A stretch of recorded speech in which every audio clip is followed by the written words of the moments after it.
Hello viewers, आज के video में हम कक्षा 10वीं संस्कृत विषय की तैयारी करेंगे। 10वीं के संस्कृत की, जिसकी आपके एग्ज़ाम 14 मार्च को इसकी एग्ज़ाम है।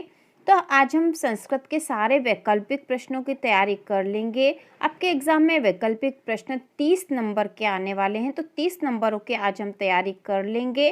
तो शुरू करते हैं। इसमें जो प्रश्न नंबर पहला है, प्रत्यय विशेषणम विशेषम उचित विकल्पम चित्वा लिखत। तो उचित विकल्प में से ढूंढकर हमें लिखना है। तो इसमें जो पहला प्रश्न है वह है गच्छन। गच्छन इति पदे कह प्रत्यय अस्ति। गच्छन इसमें कौन सा प्रत्यय है यह हमें बताना। तो इसमें शत्र प्रत्यय है, ठीक है, शत्र प्रत्यय यहाँ पे आएगा, शत्र। इसके बाद दूसरा जो है पठनीय इतस्मिन् पदे प्रत्यय अस्ति।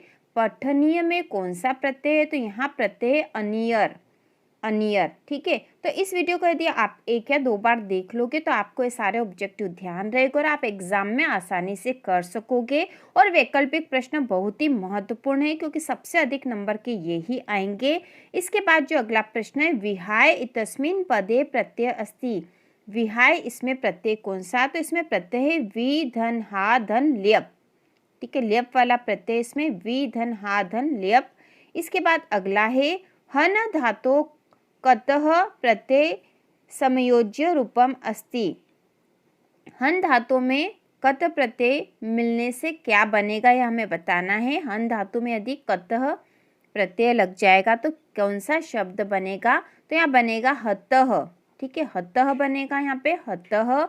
इसके बाद अगला है क्री धन तुमुन समयोज्यम रूपम अस्ति। क्री धन तुमुन जब ये मिलेंगे तो इससे कौन सा शब्द बनेगा, कौन सा शब्द रूप बनेगा क्री धन तुमुन से, तो इससे बनेगा कर्तुम, ठीक है, यहाँ आएगा कर्तुम। इसके बाद अगला है गंतुम इतस्मिन् पदे प्रत्यय अस्ति। गंतुम में प्रत्यय कौन सा है, तो इसमें प्रत्यय है तुमुन, ठीक है, गंतुम में प्रत्यय है तुमुन। इसके बाद अगला है सेव धातो शानच प्रत्यय समायोज्यम रूपम अस्ति। शैव धातु में, ठीक है, सेव धातु जो है इसमें यदि शानच प्रत्यय लग जाएगा तो क्या रूप बनेगा, इससे क्या नया शब्द बनेगा, तो इससे बनेगा सेवमानः, सेवमानः बनेगा। सेव धातु में शानच प्रत्यय जुड़ने से सेवमानः बन जाएगा। इसके बाद अगला है भूः धन धातो कतः प्रत्यय समायोज्यम रूपम अस्ति। भूः धातु में, धातु मतलब धातु से, यहाँ पर भू जो धातु है इसमें कतः प्रत्यय जुड़ने से क्या शब्द बनेगा, तो इसमें बनेगा भूतः, ठीक है, भू धातु में कतः प्रत्यय लग जाएगा तो भूत बन जाएगा। इसके बाद अगला है जयः इतस्मिन् पदे प्रत्यय अस्ति। इसमें कौन सा प्रत्यय है, तो यहाँ पे प्रत्यय है यत, ठीक है, यत प्रत्यय, यहाँ पर जयः इसमें प्रत्यय है यत। इसके बाद अगला है कश्चित् कृषकः क्षेत्रकर्षणं कुर्वन्नासीत् अस्मिन् वाक्ये विशेषणं पदम् अस्ति। कश्चित् कृषकः क्षेत्रकर्षणं कुर्वन्नासीत् अस्मिन् वाक्ये, मतलब इस वाक्य में विशेषणम पद, विशेषण पद कौन सा है, तो यहाँ पे कौन सा पद होगा विशेषण, तो यहाँ विशेषण है कश्चित्, ठीक है, जो कश्चित् लिखा है यही विशेषण था इसमें। इसके बाद अगला है कृषकः तम दुर्बलं वृषभं तोदनेन नद्यमानः अवर्तत अस्मिन् वाक्ये विशेषण। इस वाक्य से भी हमें विशेषण ढूंढना है और वाक्य है कृषकः तम दुर्बलं वृषभं तोदनेम नद्यमानः। तो इसमें विशेषण कौन सा, तो इसमें विशेषण है दुर्बल, ठीक है, दुर्बल था, यह विशेषण है, दुर्बलता यहाँ पे विशेषण है, दुर्बलम विशेषण है। इसके बाद अगला है कृष्णः धेनु दुग्धम न ददाति अस्मिन् वाक्ये विशेषणम पदम। इस वाक्य में विशेषण प्रश्न विशेषण पद कौन सा है, कृष्णः धेनु दुग्धम न ददाति, तो इसमें विशेषण कौन सा है, इसमें विशेषण है कृष्णः, ठीक है, कृष्णः, धेनु मतलब गाय कैसी थी, वह कृष्ण मतलब काली गाय थी, तो इसमें विशेषण कृष्ण आएगा। इसके बाद अगला है भार्याः बुद्धिमती आसीत् अस्मिन् वाक्ये विशेषणम पदम अस्ति। भार्याः बुद्धिमती आसीत्, भार्या जो है बुद्धिमती थी, इसमें वाक्य में विशेषण कौन सा, तो इसमें विशेषण होगा बुद्धिमती। इसके बाद अगला है व्यायामेन शरीरम पुष्टम भवति अस्मिन् वाक्ये विशेषण पदम किम। इस वाक्य में भी विशेषण पद कौन सा है? और वाक्य था व्यायामेन शरीरम पुष्टम भवति अस्मिन्। तो इसमें विशेषण है पुष्टम, ठीक है, पुष्टम विशेषण है। इस अगला है हरिश्चंद्र राज्ञः सत्यवादी आसीत् इत्यस्मिन् वाक्ये विशेष्य पदम। या विशेष्य पद बताना है तो विशेष्य पद और विशेषण, ठीक है, विशेष्य और विशेषण। तो विशेषण तो वो होते हैं जो संज्ञा या सर्वनाम की विशेषता बताते हैं, ठीक है। विशेषण शब्द वे शब्द होते हैं जो संज्ञा या सर्वनाम की विशेषता बताने वाले जो शब्द होते हैं वो विशेषण होते हैं, और जिसकी विशेषता बताई जाती है वे विशेष्य कहलाते हैं। तो यहाँ किसकी विशेषता बताई जा रही है? तो यहाँ पे राज्ञः मतलब राजा की विशेषता बताई जा रही है, तो यहाँ राज्ञः विशेष्य आएगा। इसके बाद अगला है सन्यासी गृहत्यागी भवति तस्मिन् वाक्ये विशेष्य पदम किम। सन्यासी गृहत्यागी भवति, इसमें विशेष्य पद बताना है, तो इसमें विशेष्य सन्यासी, क्योंकि सन्यासी की ही विशेषता यहाँ बताई जा रही है। इसके बाद है राजसिंह पार्श्वे बुद्धिमान मंत्री आसीत् अस्मिन् वाक्ये विशेष्य पदम। यहाँ पे भी हमें विशेष्य पद ही बताना है। राजसिंह पार्श्वे बुद्धिमान मंत्री आसीत्, तो यहाँ पे जो विशेष्य जिसकी विशेषता बताई जा रही, तो यहाँ मंत्री की विशेषता बताई जा रही कि वो बुद्धिमान थे, तो विशेष्य है यहाँ पे मंत्री। इसके बाद है रामः सर्वेषु राज्ञेषु उत्तमः आसीत् इतस्मिन् वाक्ये विशेष्य, यहाँ पे भी विशेष्य बताना हमें, और वाक्य है रामः सर्वेषु राज्ञेषु उत्तमः आसीत्। तो यहाँ पे जो विशेष्य जिसकी विशेषता यहाँ बताई गई वे है राम, तो राम यहाँ पे विशेष्य पद में आ जाएगा। इसके बाद है पलायमानम श्वानम अस्मिन् पदे विशेष्य पदम किम। पलायमानम श्वानम, इसमें विशेष्य क्या है? तो विशेष्य है यहाँ पे श्वानम, क्योंकि श्वानम की विशेषता बताई गई है, तो यहाँ आएगा श्वानम विशेष्य पद है। इसके बाद अगला प्रश्न है रिक्त स्थानानि पूरयत, रिक्त स्थान की पूर्ति करनी हमें। तो ये सारे जो पर्यायवाची शब्द पर आधारित रिक्त स्थान है बहुत ही आसान है, आप इनको एक या दो बार देख लोगे तो आपको आसानी से समझ में आ जाएंगे। तो पहला है सलिलम इतस्य पर्याय पदे। सलिल इस पद का हमें पर्याय मतलब पर्यायवाची शब्द बताना है, तो सलिल का पर्यायवाची होता नीरम, ठीक है, सलिलम का नीरम जिसका अर्थ होता पानी। इसके बाद अगला है पवनः इतस्य पर्याय पदम। पवनः इसका पर्यायवाची शब्द हमें बताना है, तो पवन का हो जाएगा वायु, बहुत आसान है। इसके बाद अगला है भार्याः इतस्य पर्याय पदम। तो भार्या का जो पर्यायवाची शब्द हो जाएगा कांता। इसके बाद है आम्रम इतस्य पर्याय पदम।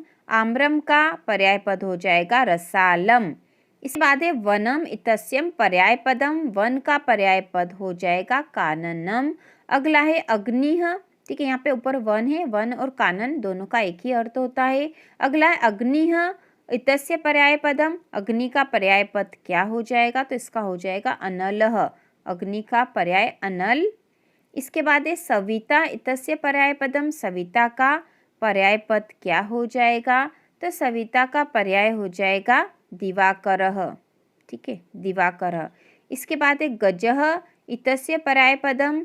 तो गज का पर्याय पद क्या हो जाएगा? तो इसका हो जाएगा करी, गजः का करी। इसके बाद अगला है सुधियः। सुधियः इतस्य पर्याय पदम। सुधिय का पर्याय पद क्या होगा? तो इसका हो जाएगा अभिज्ञाः, सुधियः अभिज्ञाः।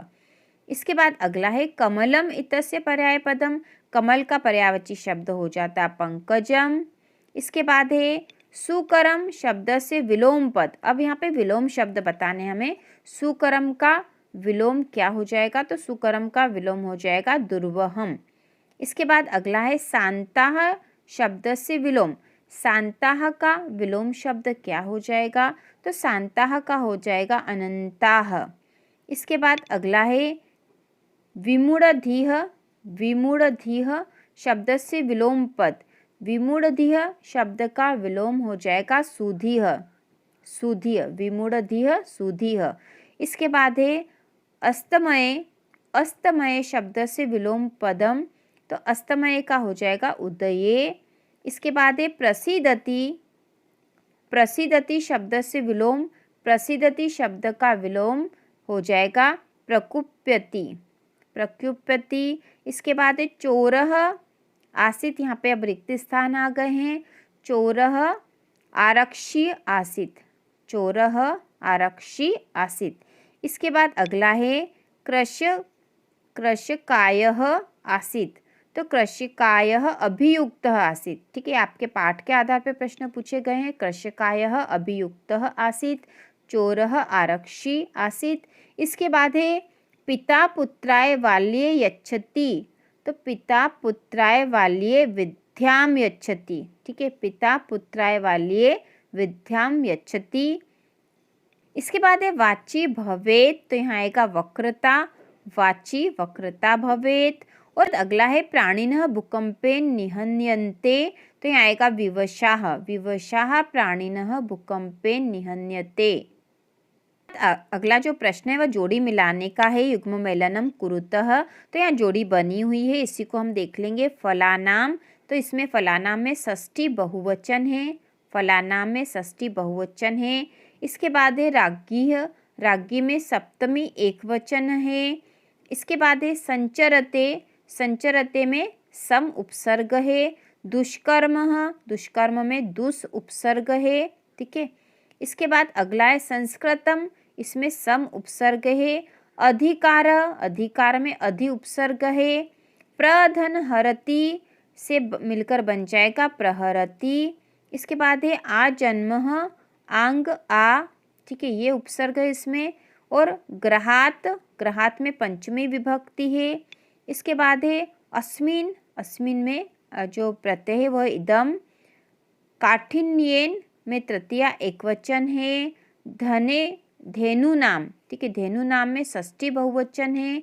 दूरीय प्रथमा द्विवचन है। बालकाय में चतुर्थी विभक्ति है। और उत्कर्ष में उत प्रत्यय है।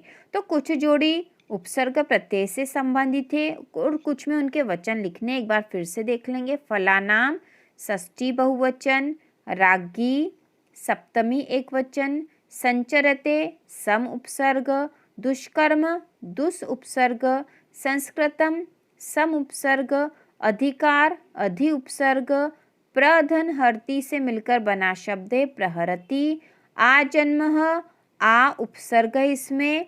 इसके बाद है ग्रहात, ग्रहात में पंचमी विभक्ति है। अस्मिन में इदन प्रत्यय है। काठिन्येन में तृतीया एकवचन है। धेनु नाम षष्ठी बहुवचन है। दूरो प्रथमः द्विवचन है। बालिकाएं में चतुर्थी विभक्ति और उत्कर्ष में उत प्रत्यय, उत जो है उपसर्ग है। ठीक है, उत उपसर्ग है यहाँ पर, क्योंकि उत आगे लगा, उपसर्ग है यहाँ पर। अगला प्रश्न है धातु रूपाणि अव्ययः एक वाक्येन उत्तरत, तो यहाँ पे धातु रूप और अव्यय हमें बताने हैं।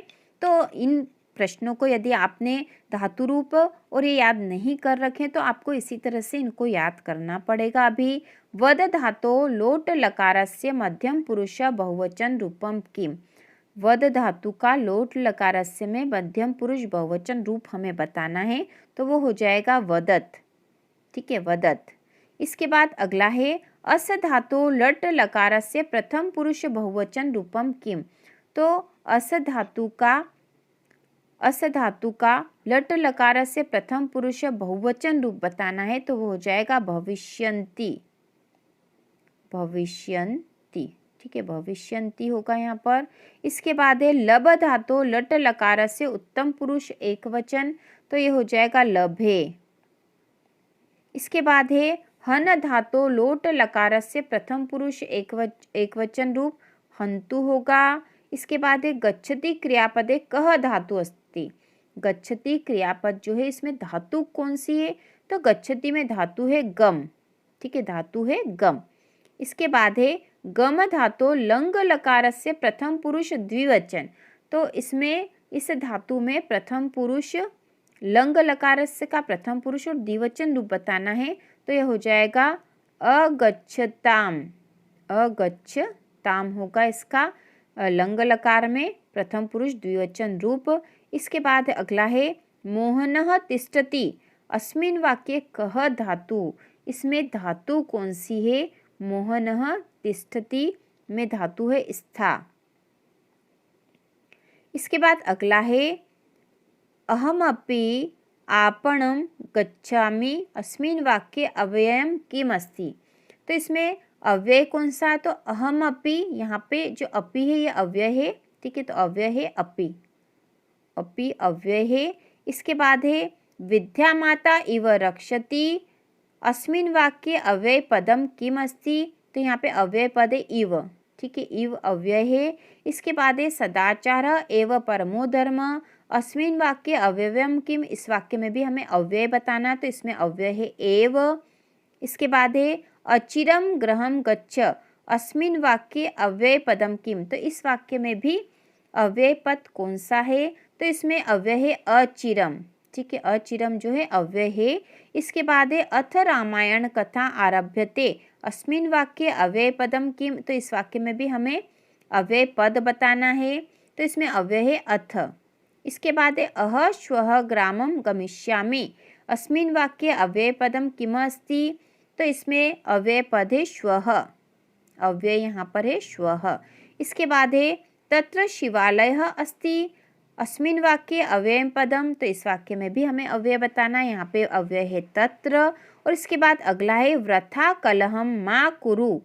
तो यहाँ पे अव्यय है माँ, ठीक है, माँ और वृथा दोनों ही अव्यय है, यहाँ पर इस पद में दो अव्यय है। तो इस प्रकार से हम बहुत आसानी से अव्यय छाट सकते हैं। इसके बाद अगला प्रश्न है शुद्ध वाक्यानाम समक्षे आम अशुद्ध वाक्यानाम समक्षे न लिखत। तो शुद्ध वाक्य मतलब जो सही वाक्य है उसके सामने हमें आम लिखना है, आम मतलब सही या सत्य होगा। और अशुद्ध जो गलत वाक्य उसके सामने हमें न लिखना, न मतलब नहीं। तो शुरू करते हैं। आम मतलब सत्य और न मतलब असत्य होता है। तो यहाँ पर पहला जो है ग्रंथालय इति पदे गुण संधि अस्ति। ग्रंथालय इस पद में गुण संधि है क्या, तो यहाँ पे आ जाएगा न, इसमें नहीं है। दूसरा है भानुदय तस्मिन् पदे दीर्घ संधि अस्ति। भानुदय इस पद में दीर्घ संधि है, तो यहाँ आएगा आम, इसमें दीर्घ संधि है। अगला है हितोपदेश तस्मिन् पदे यण संधि अस्ति। हितोपदेश इस पद में यण संधि है, तो यहाँ आएगा न, क्योंकि इसमें यण संधि नहीं है। इसके बाद जो अगला है ममेव तस्मिन् पदे वृद्धि संधि अस्ति। ममेव इस पद में वृद्धि संधि है क्या, तो यहाँ आएगा आम, क्योंकि ये सत्य वाक्य है, इसमें वृद्धि संधि है। इसके बाद है यदि धन अपि पूर्ण पदम यद्यपि अस्ति। यदि धन अपि का पूर्ण पद मतलब इसको जोड़ेंगे तो जो पद बनेगा वो यद्यपि होगा, तो यह सच है, यहाँ हम लिखेंगे आम। इसके बाद है सम चरणम पूर्ण पद संचरणम अस्ति। तो यह भी सही है, क्योंकि सम धन चरणम से संचरण बनेगा। इसके बाद हम देखेंगे अगला जो है सातवां अन्य धन अपि अयादि संधि अस्ति। अन्य धन अपि से अयादि संधि हो रही है क्या, तो यहाँ पे गलत है, हम लिखेंगे न। इसके बाद है नयनम इतस्मिन् पदे व्यंजन संधि अस्ति। तो यहाँ पे भी होगा न। अन्य पद प्रधानः तत्पुरुष अस्ति। तत्पुरुष यहाँ पे समास आ गए, देखो तत्पुरुष समास में अन्य पद प्रधान होता है क्या, तो यहाँ पे गलत है, यह नहीं आएगा, इसमें अन्य पद प्रधान नहीं होता है, जबकि बहुब्रीहि समास में अन्य पद प्रधान होता है। इसके बाद अगला है घनश्याम इति पदे कर्मधारय समास अस्ति। घनश्यामः इसमें कर्मधारय समास है क्या, तो यहाँ पर है यह आम, सत्य है यह। इसके बाद है यथाशक्ति तस्मिन् पदे अव्ययीभाव समास वर्तते। तो यह भी है आम, क्योंकि यथाशक्ति में अव्ययीभाव समास है। अगला है वाची पटुः समस्त पदम वाक्य पटु अस्ति। वाची पटु समस्त पद वाक्य पटु अस्ति। तो यह कथन भी है आम, क्योंकि यह सत्य है। इसके बाद हम देखेंगे अगला, तो इसमें है हरित तरुणाम कर्मधारय समास अस्ति। हरित तरुणाम इसमें कर्मधारय समास है, तो यह सत्य है, आम लिखेंगे हम। महान आत्मा ऐशाम महात्मा अस्ति। तो यह कथन भी सत्य है। इसके बाद है संख्या पूर्वो दिगु समास अस्ति। तो यह कथन भी सत्य है। तो इस प्रकार से हम सत्य असत्य बता देंगे और इस प्रकार से हमने संस्कृत विषय के सारे ऑब्जेक्टिव क्वेश्चन कर लिए हैं, एक एक नंबर के प्रश्नों की तैयारी। तो यहाँ से आप कम से कम 20 नंबर तो प्राप्त कर ही लोगे, सारे वैकल्पिक प्रश्न अच्छे से समझ के। यदि आपने करे होंगे इनको समझकर, एक या दो बार आप इसको देख लीजिए, आसानी से आपको समझ में आ जाएंगे और आपके 20 नंबर आसानी से आ जाएंगे। इसके बाद के वीडियो में हम प्रार्थना पत्र और निबंध भी तैयार करेंगे। तो इसी प्रकार के और वीडियो देखने के लिए, कक्षा 10वीं की संपूर्ण तैयारी के लिए चैनल को सब्सक्राइब कीजिए।